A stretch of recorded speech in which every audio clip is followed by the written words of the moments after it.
Hey guys, so I went to the Yankees game on April the 16th and I got free tickets from my job. So I was like, why not? Now, I've been to Yankee Stadium a few times.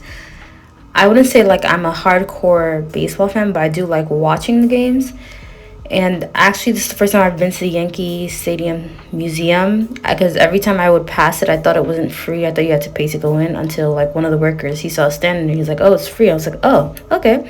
So I thought this was really cool because they had a lot of different like things about different players, stuff, signature things that may have been endorsed by Yankees and just different stuff, bats and memorabilia. I think would that be the word? I think so. Yes, of things from like the early 90s, 1900s to like the early 2000s. So like the rings and stuff like that. I thought it was really cool though. Like if you want to do something that's free. Now I thought the evolution of the hats was very interesting, especially like the hat by 1930 something was already like pretty similar to the caps that they have now, to be honest. That's what I think. I think just the only thing that changed is probably like the size and maybe like the overall shape of the hat, but it looks like from the 1930s it was pretty similar to what we have now, just with minor changes, to be honest. And then these were just the world championship what games that they won. They had quite a few, of course. These are from like I think I don't want to say the wrong time period, but again, like this time period was mainly from I believe 1993. That's what I showed you guys before, to 2008, around that time. They did have some stuff that were like 2010, but I think that was as far as it went. Now these are all balls of like previous players. I thought that was really cool that they had it encased and they had their names on them. And then some of them, they were still like, you could tell they're really from like the early 1900s because of the color of the ball. It was definitely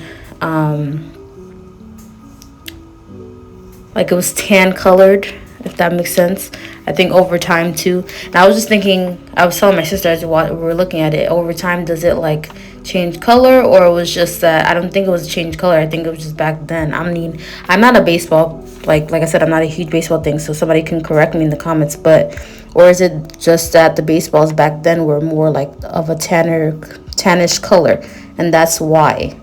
I'd like to actually know, because I'll at some point you see as I'm going through, I show you guys one, but like for this one, for example, that I'm showing you guys, Carol Brown from 1911 to 1916.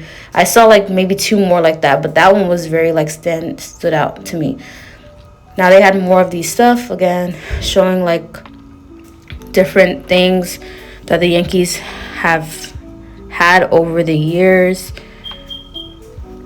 showing how people helped or different things that the people did, and then showing like certain stuff that they would wear. Like you could see this is the World Series rings bracelet that this player got, McCarthy got. I think it's a nice little museum to like look at.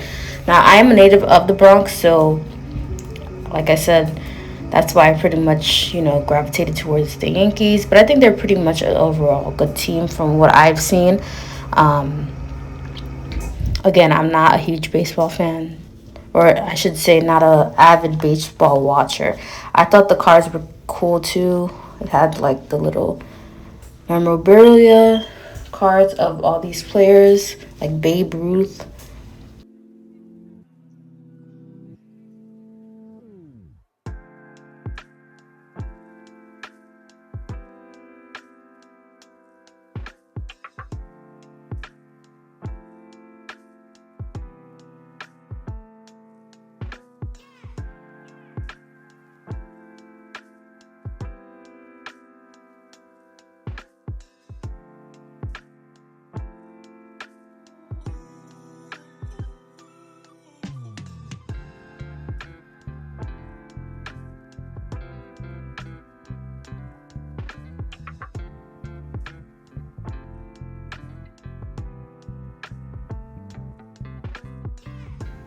And I thought this little like what do you call this, model of the actual Yankee Stadium was really cool, and they're like turned around. And this is pretty much like how the locker room, I guess, would look like for the players. And then these are like signatures of like a lot of the players. They made it like in a glass shaped form. I thought that was really nice. So yeah, that was the museum pretty much. I don't want to talk too much on this one, but as you guys can see, this was day 2 of me doing this dumbbell workout that my trainer sent me. Personally, I just like to do workouts at home. I feel like sometimes, because when I go to the gym, people are hogging the equipment, I feel like, and it's very annoying. And so if I have a workout where it's like a dumbbell workout, I'll prefer to just do it in my house. I just recently got heavier weights, so these are 25 pounds each. They are heavy, that's 50. But I know I have to challenge myself to lift higher weights. So at least when I'm working with my trainer, she makes me lift heavy weights. So I have to do it at home too. Because, you know, light weights is not gonna... If you stay low with light weights, you're not challenging yourself and you're not pushing yourself. But anyway, so as you guys can see, I wrote down all the workouts that I did. I think I'm done for this week though, because this week is coming to an end. This is Thursday.